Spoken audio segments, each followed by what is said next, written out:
Fun fact, the Blitzkrieg was fueled by meth. Hello you fine folks and welcome to the Ruiboss channel. If, like me, you're a sucker for cool technology that's ahead of its time and you're a World War II nerd, then this is the video for you. In this installment of Wacky World War II, I'm going to walk you through 10 of the most forward-thinking inventions that arose out of the 1940s. And there are a few doozies on here that seem like they would have been invented like in the 1980s or something. Look out! Now, a glaringly obvious entry that I'm gonna leave out is the atomic bomb, because that is low-hanging fruit, guys. Everyone already knows we invented nukes in the 40s, and I want to give you guys some more novel things to think about. So with that, let's get into it. We're going to start off with the technology that I never would have guessed originated in World War II, night vision. Behold, the German Zielgerät 1229 Vampire. What you're looking at is an STG-44 that's been fitted with a 5-pound optical contraption consisting of an infrared transmitter on top and an infrared receiver scope on the bottom. You can think of this as basically an IR flashlight that puts out a beam of light that isn't visible to the human eye, and the scope is a device that can detect that light. This is the same way your home security camera can see in the dark. The Germans produced this technology in the late war period, and it was first used in combat in February of 1945. Post-war US testing determined that the Vampire could identify standing targets at up to 80 yards. The portable rifle-mounted versions required the user to carry a 30-pound battery pack that would last for 3 to 5 hours, but this early night vision was also scaled up and used with armored vehicles to great effect. Copy, smoke 'em.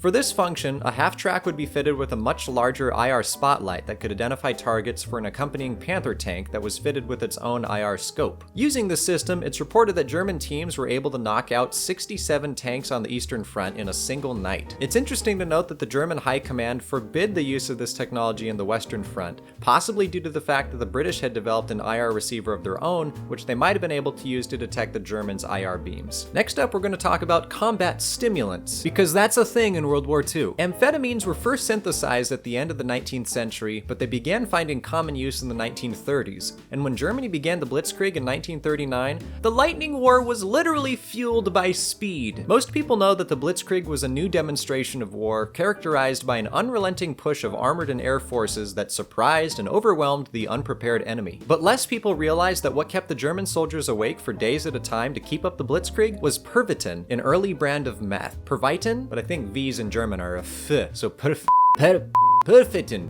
It's reported that between April and July of 1940, German soldiers were issued 35 million tablets of Pervitin, and they stayed awake for as long as 3 days straight during the invasion of France. These stimulants were even added to chocolate bars and then issued to pilots and tankers as a nice, eye-opening war treat. But it wasn't just the Germans. The Allies issued their own amphetamines throughout the war, giving them to soldiers and pilots to elevate focus, morale, and aggression. This gives the war on drugs an entirely new meaning. For our number 3, we're going to have a look at jet power. Any World War II nerd is aware of the Me-262, which was the first operational jet fighter in the world to enter service. But there are actually a lot more jet planes that were produced in the late stages of the war. A total of 9 jet-powered aircraft entered service before the war ended, with many more prototypes being produced and tested in the same time period. Britain and Germany independently developed their own turbojet engines in the late 1930s, with Germany achieving the first operational jet aircraft in August of 1939, the Heinkel HE-178. The British finally had an operational jet plane in 1941, the Gloucester E-29/39. But even that early on, it was the 4th jet aircraft to take to the skies. Following the introduction of the Me-262 to service in June 1944, the British Gloucester Meteor entered service 1 month later in July as their first jet fighter. The US followed up in January of 1945 with their first jet fighter, the P-80 Shooting Star. And then in March of 1945, the US Navy introduced the Ryan FR Fireball, which used both a piston and jet engine for power. The Germans also began operating the first jet bomber in August of 1944, the Arado AR-234 Blitz. However, it flew in limited numbers and was mainly used for reconnaissance. After the war, jet aircraft were developed like mad, and that is a rabbit hole you can go down yourself. Next up, we have an entry that could be broad enough for its own video entirely, but we're going to cover it as a single unit: guided weapons. You're probably familiar with the German V-1 flying bomb, which was the first cruise missile, as well as the V-2 rocket, the first guided ballistic missile. But World War II saw even more guided guided weapons beyond these. The Germans also employed the Fritz X, a guided anti-ship glide bomb. The Fritz X was launched from an aircraft, usually a Dornier DO-217, and then manually guided to its targets with radio commands from an operator in the launch aircraft. This bomb had a 710-pound payload, and it saw some success in the latter half of the war. Another German guided bomb was the Henschel HS-293, which was launched and controlled in the same manner as the Fritz X, but unlike its counterpart, the HS-293 was meant only for unarmored targets. Also, you just gotta love this. It must have been so weird fighting the Germans, because it seems like every other day there's just some new, weird, wacky thing that's like flying at you, and you have to figure out what it is and how you're gonna destroy it, what you're gonna do to stop it. They're coming at you with jet fighters, Fliegerfaust, massive tanks, little remote bomb thingies, the largest artillery cannon ever designed. Eric Hartmann doing his thing. Rommel's out there slapping you around. They want to design a Death Star, and then the Allies were like, let's strap bombs to rats and dogs and cats and pigeons, bats also. World War II was whack, man.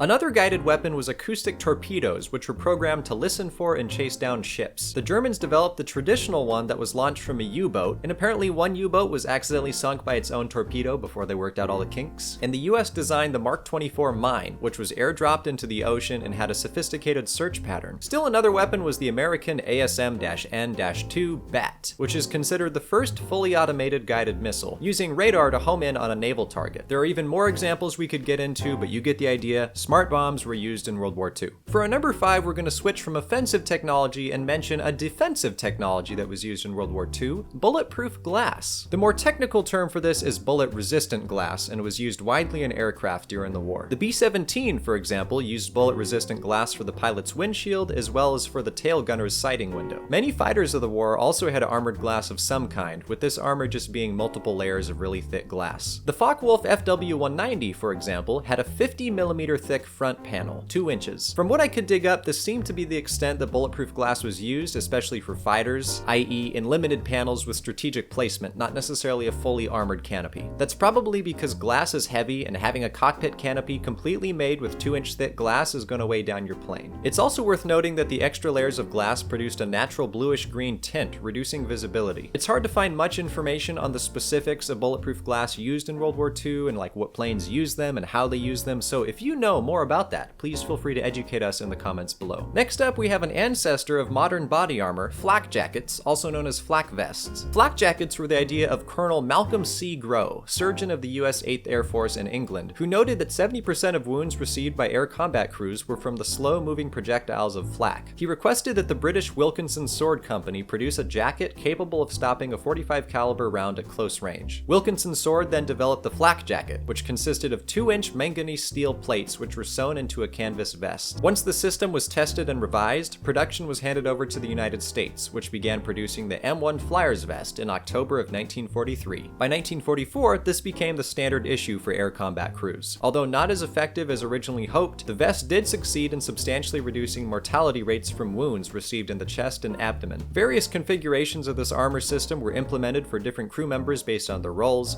but a fully armored flak jacket system could weigh up to 25 pounds. In case you suddenly needed to ditch this extra weight, flak jackets were fitted with a red emergency strap that could be pulled to drop the entire system. Our number 7 is a modern technology that we would find comparatively unrecognizable in the 1940s, computers. In the 1940s, various devices were developed that performed mechanical calculations for various tasks, but the first electronic computer to be completed was the Colossus. The Colossus was developed to decipher Lorenz encrypted messages transmitted between the German High Command, and was employed at Bletchley Park in 1944. Around the same time, the first general-purpose computer was being developed, although it wouldn't be completed until a few months after the war had ended. ENIAC, which stood for Electronic Numerical Integrator and Computer. ENIAC was originally designed for use in calculating artillery firing tables for the US Army's Ballistic Research Laboratory, but it could be programmed for numerous complex calculations. ENIAC was actually the first computer used to calculate pi, and was able to compute it up to 2,037 digits in 1949. Next up is an invention that revolutionized the war for for the Allies, the proximity fuse. The proximity fuse was a device developed for detonating an explosive projectile when it reached a precise distance from its target. Before its development, artillery shells would use either a contact fuse, which would trigger detonation on impact, or timed fuses, which simply exploded the shell after a set amount of time. For anti-aircraft batteries, contact fuses were essentially useless, since they meant you had to directly hit a moving target at 30,000 feet. Timed fuses were better, but they required calculation and manual adjustment of every shell to operate effectively, and even this was far from a guaranteed hit. During the Blitz over England, British scientists were heavily motivated to improve the effectiveness of their anti-aircraft defenses, and they originally theorized a radar-operated fuse for this purpose. However, they were unable to miniaturize the technology for a shell while still being able to withstand the 20,000 Gs of being launched out of a gun barrel, so they passed off the idea to the Americans. Using fancy science and stuff that we don't have the time to get into, the Americans succeeded, and to give you an idea of how important this invention was, the secret was guarded as closely as the Manhattan Project. Considering use against aircraft, ships, and infantry, it's estimated that this increased ordnance lethality by up to 10 times. Another closely guarded American invention was the Norden Bombsight, designated Norden Mark 15. The Norden was an intricate device that allowed American bombers to hit a target with greater accuracy. It was essentially two sophisticated analog machines. The first used flight data inputted by the bombardier to calculate bomb trajectory, and the second integrated with the bomber's autopilot to guide the plane on the optimal path. This resulted in unprecedented accuracy for the day, although operationally, bombers still had very poor accuracy. The development of the Norden Bombsight was an undertaking nearly as in-depth as the Manhattan Project, and the overall cost of the project was $1.1 billion. The device was guarded so closely that bombardiers were required to take an oath that they would defend its secrecy with their lives if necessary. And Nordens were removed from their planes and deposited in a safe on base after every mission. What's funny about all this is the Germans had knowledge of the Norden even before the war began. A spy named Hermann Lang had been employed by the company that developed the sight, and he reproduced the plans from memory when he visited Germany in 1938. They were already developing a similar device though, and they never constructed a Norden. As a little tangent, here's a fun fact. The Norden Bombsight was used to drop the atomic bombs over Japan, meaning that if you add up the $1.1 billion project of the Norden,